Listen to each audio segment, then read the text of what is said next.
Amber Heard has been testifying on one of the more bizarre aspects of the Depp-Heard case, poopgate. So let's ask, what does all this mean? And crucially, can any dog make a feces that look like a person done it?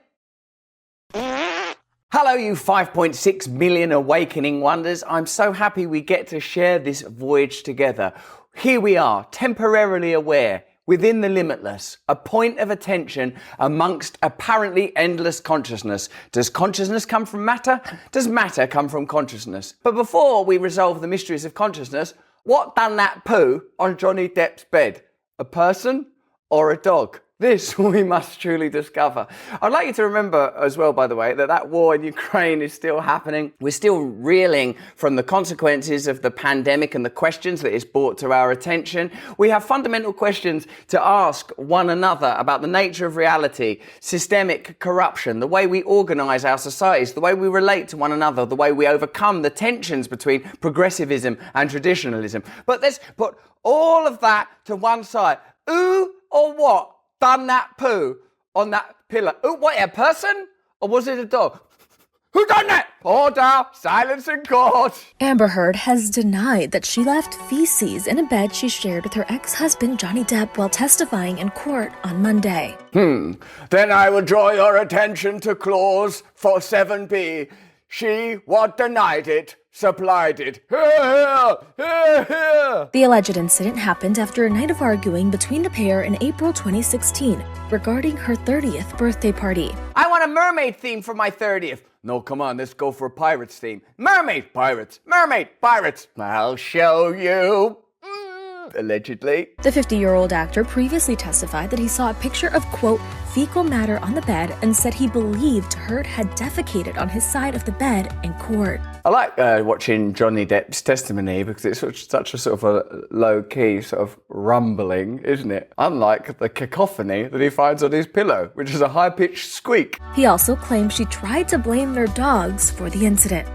But on Monday, Heard pushed back on his claim. Pushback? Heard pushed back on his claim. It's a bit late for pushback. You should have thought about that at the time. Saying one of the dogs had bowel control issues. If you're going to do a poo on someone's pillow, at least take credit for it. Don't do a poo on someone's pillow and go, I think it was the window cleaner. I see some lads in here earlier. Shifty looking they was. You've just discredited the whole point of the poo. What's the point of the poo? If the poo's some sort of protest, stand by it. Stand by your poo.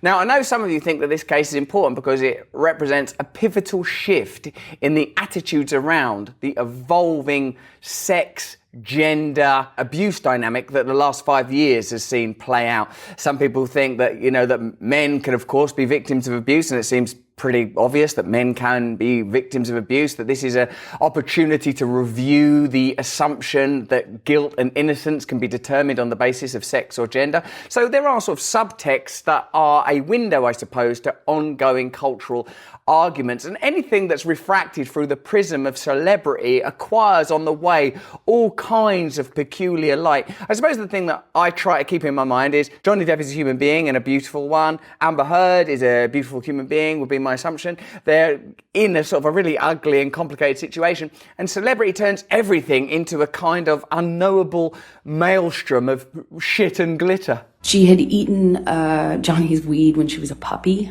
and had bowel control issues. It's like a backstory for a dog superhero. This little dog, when it was a baby, ate some radioactive Johnny Depp weed, and that's what made it shit on the pillow, puppy. I've only got limited powers, really. I mean, basically, when these two row, I take a shit on the pillow. That's basically it. Well, are you going to do anything about the Green Goblin? If it's a Green Goblin you're after, take a look on that throw cushion. She had eaten Johnny's weed when she was a puppy and had bowel control issues for her entire life, among some other issues. She was, we regularly had to take her to the vet. I like the way that sort of the lawyer and Amber Heard have clearly tried to stitch Johnny Depp's addiction and negligence into the sort of alibi for a shit pillow. Well, as you know, Johnny Depp, he's always on drugs, and that leaves his drugs lying about. The dog ate some drugs when it was a baby. This means it just shits everywhere. What I can't get over is that their relationship deteriorated to the point where they were communicating via feces, allegedly.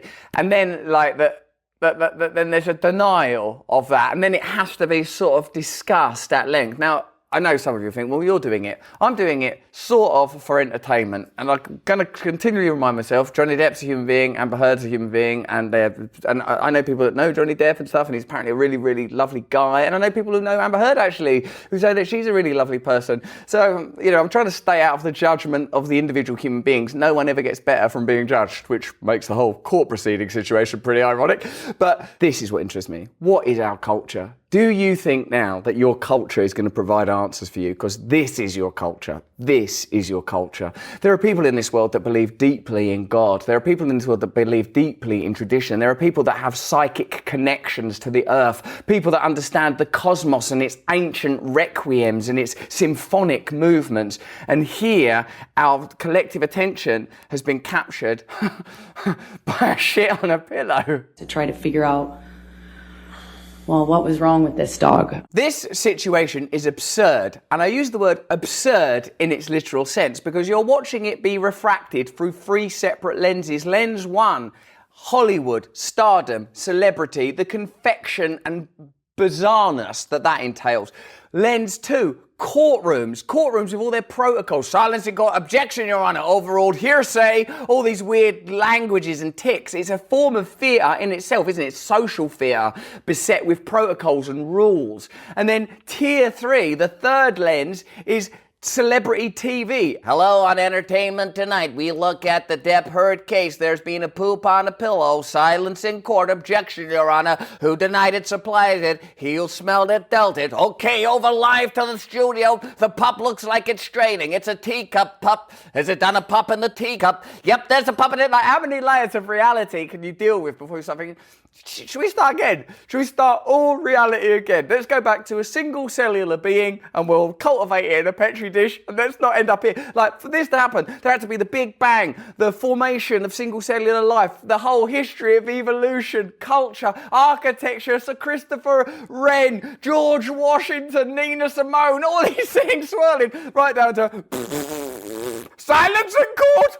Ooh. Well, what was wrong with this dog? Never met a dog that was quite like this. I've never met a dog like it. I mean, it's not that weird of a thing, is it? I mean, the only distinction or peculiarity is the location of the stool, if indeed it was the dog. I mean, it's not weird. Like, the dog's not like smoking cigarettes or riding a unicycle or designing buildings or like firing guns or playing basketball. It just done a shit somewhere where it weren't meant to and maybe ate something that it shouldn't. That's basically all dogs. It's not like when you come in, hello, yes, nice to meet you. I'll be taking some shits on soft furnishings all around here. Excuse me, Amber, I'm gonna... Vanessa Paladios! This is awkward, blimey. It's just a normal dog that shat somewhere unusual, allegedly.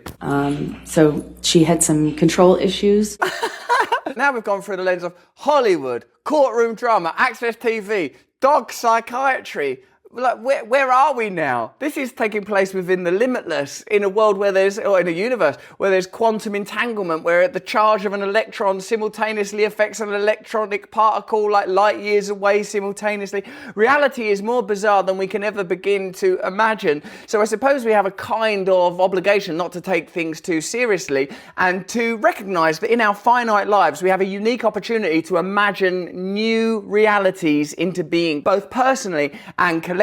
Can we create a better world than this? It's like reality is trying to tell us that everything's gone mad in the form of this court case. It's like, listen guys, like if you didn't get the Ukraine war and the pandemic and that, would this shit on a pillow help you? No, we're carrying on. Things are fine.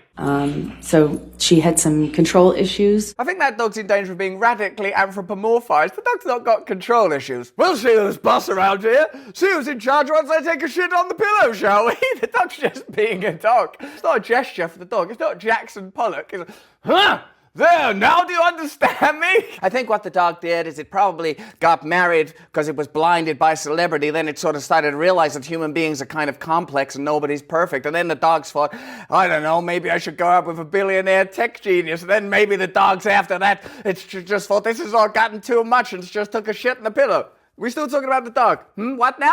When asked if the incident was a prank, she responded, Absolutely not. And why would that not be something you would do? You know, the judiciary and judicial systems have been conceived and refined over thousands of years of democracy. What is justice? Ah, King Solomon, Solomon's wisdom. Well, then we will cut the shit in half, because only the true mother of the shit would allow. Like, at what point are we at? Someone's asking, and would you tell me in 25 words or less, without using hearsay, why you would not shit on a pillow? And what if you do a wee as well as a poo, when both of your sphincters relax simultaneously? God bless you, Justice. Da, da, da, da, da, da. First of all, I don't think that's funny. We can watch humanity's descent into hell by observing the strata of judicial cases. Layer 1, the grassy knoll. I put it to you, there was a man on the grassy knoll that Oswald could not have fired from the repository. Layer 2, the glove. If the glove doesn't fit, you have to acquit. Could it have been OJ? Was it OJ? Wasn't it OJ? Layer 3, and I would say we're finally at Dante's icy hell now, is if there's a shit on the bed, civilization is dead. There is no lower we can go. We have finally surely arrived at the epicenter of human inanity. I don't know what a grown woman does. Maybe when I was a coquettish thing, a girl of 18, sure, I had a shat on a pillow then. Shit pillows was my bread and butter then. Objection! You do not put shit on bread and butter. Overruled! You could have a shit sandwich. She also added in court that Depp tried to accuse her of having one of her friends defecate in the bed as a prank. Could one of your friends have done the shit on the bed? What, you mean like a shit of solidarity? Yes, exactly. Overruled! And this prank that he said one of my friends had left for him in my bed that he wasn't going to be at. And I tried to point out how that didn't make any sense. Nothing makes sense anymore. Nothing makes any sense. Reality don't make any sense. The last 2 years don't make any sense. War don't make any sense. Democracy don't make any sense. Whether it was a dog or a friend or a film star that shat on that bed, nothing makes any sense. I say it's a page 1 rewrite on reality. And my friends wouldn't do that. That's not something a bunch of 30-year-old women think is funny. What is he talking about? A bunch of 30-year-old women and 1 cup. And he just kept going on and on about it. Heard and Depp met on the set of their 2011 film, The Rum Diary. Like, how can you reimpose, how can you reinstate the glamour after that? The glamour is over. Again, as I say, I like Johnny Depp. I'm not dissing Johnny Depp. I don't know Amber Heard. I'm sure they're all good human beings. But how do we reinflate the spectacle after this? But we will somehow, you know. I bet there'll be a point where you see like everyone on chat shows and talk shows and like, well, you know, I did this and that. And like, yeah, well, we would like, but how can you sort of force your mind back into the illusion? Can you? They got married in 2015 and broke up in May 2016. That screen wipe noise, shouldn't it be? Now, this trial contains a lot of humorous information. A lot of you, though, will have been victims of domestic abuse of various types, and this perhaps presents for you an opportunity to catharsize some of your own feelings around abuse and a different type of conversation through the lens of celebrity to look at your own feelings and the complexity of male-female dynamics and the idea of truth, integrity, authenticity, victimhood, and blame. And of course, I'm in no position to deny you that possibility or the potential to metabolize your own feelings through this trial. I bet it's probably useful. Let me know in the comments below if that is how you see this. What I'm interested in, though, is a culture that is deteriorating and the ridiculousness of this spectacle. The trial resumed on Monday after taking a week break and is expected to last several more weeks. So there you have it. There will be a few more weeks of this drama and ultimately a conclusion. I suppose that's what's satisfying and exciting for people in some ways, that it's like a sporting event. Now, I know many of you have experienced domestic abuse, as I've said, and that is a very, very serious subject and a subject that should be dealt with in particular and specific forums, through group therapy, through the advice of experts, through the compassion that we can offer one another. And if this trial is helpful for you in processing those feelings, I think that's fantastic. What fascinates me, though, is how all things can be entertainment now, that justice can be entertainment, that abuse can be entertainment, that people's breakups can be entertainment, that all of it passes through the glittering lens of celebrity and spectacle. What is the function of it? What does it do to you? Where does it take you emotionally? How does it serve the interests of the powerful? Those are the kind of questions that interest me when I'm approaching any subject in the media. What is its function? How does it work? Something like this, I would say, primarily operates as a kind of distraction, that it's somewhat dehumanizing. If you have a different perspective, perspective. I welcome your different perspectives. Let me know in the comments below what you think about it. If you enjoyed this video, have a look at either of these two videos. If you're not a member of my mailing list, sign up right now to come to the one-day event with Vandana Shiva and Wim Hof on July the 10th, a fantastic one-day event in the UK. Tickets are limited and I'm only going to give them to people that sign up to my mailing list, so do that now. More important than any of that though, please stay free.